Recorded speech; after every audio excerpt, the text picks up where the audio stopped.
Cette décennie voit l'indépendance de nombreux pays d'Asie centrale et du Caucase du bloc soviétique. Ouzbeks, Kirghizes, Tadjiks, Turkmènes, Kazakhs. Mais au Haut-Karabakh, la guerre entre Arméniens et Azéris fait de nombreuses victimes de part et d'autre. Malgré le cessez-le-feu conclu en mai 1994, cette question n'est toujours pas réglée. 6 avril 1992, les Serbes de Bosnie-Herzégovine, appuyés par l'armée yougoslave de Milosevic, conquièrent 70% de la Bosnie en quelques mois et perpétuent le début d'une épuration ethnique. 6 juillet 1993, moins de 2 mois après avoir soulevé la Coupe d'Europe, début de l'affaire OMVA mettant en cause Bernard Tapie. Élu à la majorité absolue à la présidence de la communauté urbaine, Michel Noir incarne d'emblée la rupture avec son prédécesseur. Son élection va inaugurer un mode de gouvernement fort, où le pouvoir est davantage centralisé dans l'appareil communautaire. Le fonctionnement politique est réorganisé autour d'un groupe restreint composé d'une dizaine de personnes. Tous les dossiers importants traités au sein du Conseil de communauté le seront d'abord au sein de ce groupe. La mise en place de circuits hiérarchiques courts est une des clés de la réussite de Michel Noir. Michel Noir vise la prééminence du pouvoir communautaire sur les intérêts communaux. Le premier vice-président, Jean Rigaud, est responsable de la stratégie d'agglomération. À travers le schéma directeur de l'agglomération lyonnaise, issu de la démarche Lyon 2010, les politiques sectorielles s'inscrivent dans une stratégie globale qui a pour vecteur l'embellissement de la ville, la protection de l'environnement et le logement social. Les nouveaux objets de la politique, tels le plan bleu sur les espaces fluviaux, le plan vert sur la trame verte, le plan local de l'habitat, conduisent à renouveler les modes d'organisation politique. Michel Noir va aussi utiliser à plein les thématiques du développement économique, de la compétitivité de l'agglomération, du rayonnement international. Il positionne l'agglomération à l'échelle européenne et non plus vis-à-vis de Paris. Les services communautaires sont réorganisés et les méthodes de travail revues. Ce que l'on appelle la transversalité de l'action fait un bond en avant à travers la logique de mission et la conduite de projet. L'action du Grand Lyon est davantage territorialisée en matière d'urbanisme et dans le cadre de la politique de la ville. Le sigle Courly, imaginé en 1971 pour désigner la communauté urbaine de Lyon, apparaît inadapté à l'heure où il est question de concurrence entre les villes et de grandes ambitions pour l'agglomération.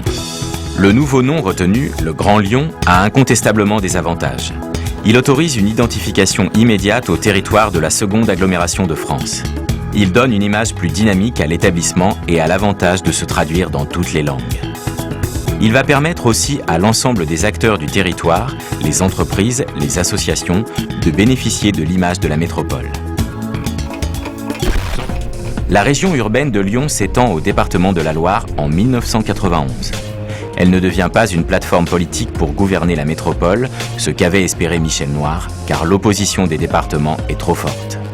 Mais, même à l'état de veille, la RUL va poursuivre le travail engagé dans les années 60 par l'Oréam de Lyon et Saint-Étienne, à savoir sensibiliser les élus à l'idée d'une coordination des politiques à l'échelle métropolitaine. Elle réalise des projets structurants, comme la création de l'Alliance Logistique Région Urbaine de Lyon en janvier 1999. Association comptant 75 membres issus des entreprises et des institutions publiques, ou le partenariat entre les autorités organisatrices de transport de la RUL en 2000. Dès son élection à la mairie de Lyon en 1995, Raymond Barre estime que la gouvernance de la communauté urbaine doit s'affranchir des étiquettes politiques, des a priori idéologiques et s'ouvrir aux élus socialistes et communistes qui le souhaitent. Les trois cohabitations ont fait la preuve entre 1986 et 2001 qu'il est possible de gouverner avec un président de gauche et un premier ministre de droite, et inversement. En rupture avec le style de Michel Noir, ce modèle de gouvernance communautaire se fait l'écho d'un esprit de conciliation bien implanté dans la culture lyonnaise. On revient à la recherche de compromis et à des processus décisionnels concertés. Cela débouche sur l'adoption à une large majorité du plan de mandat. Le grand nombre de postes de vice-président permet une meilleure représentation des territoires et sensibilités, mais complique la gouvernance d'ensemble. Ce mandat renforce dans les politiques communautaires l'axe du développement économique. Le Grand Lyon apparaît comme un développeur au service de l'agglomération lyonnaise. Mais Raymond Barre ne pourra, pas plus que ses prédécesseurs, faire évoluer le périmètre de la communauté urbaine durant son mandat. Il privilégiera, à la fin de son mandat, la carte de la coopération avec les territoires qui bordent l'intercommunalité. L'idée d'une forme institutionnelle unitaire qui correspondrait à l'ère urbaine lyonnaise est par conséquent abandonnée, du moins provisoirement. Alors que Raymond Barre fait du développement économique l'axe principal de son plan de mandat à partir de 1997, le SDE intègre l'objectif de développer durablement. Son élaboration traduit bien la tendance à la multiplication des lieux de dialogue, à un exercice du pouvoir qui passe par de multiples régulations. Sous l'impulsion de Jacques Moulinier, vice-président du Grand Lyon, la communauté urbaine relance alors le plan Technopole.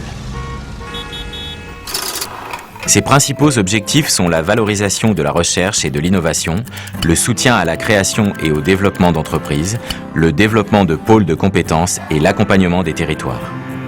À travers lui, le Grand Lyon inaugure une nouvelle logique d'intervention dans le champ économique, ajoutant à sa culture d'aménageur et de financeur le rôle nouveau d'acteur de la politique économique.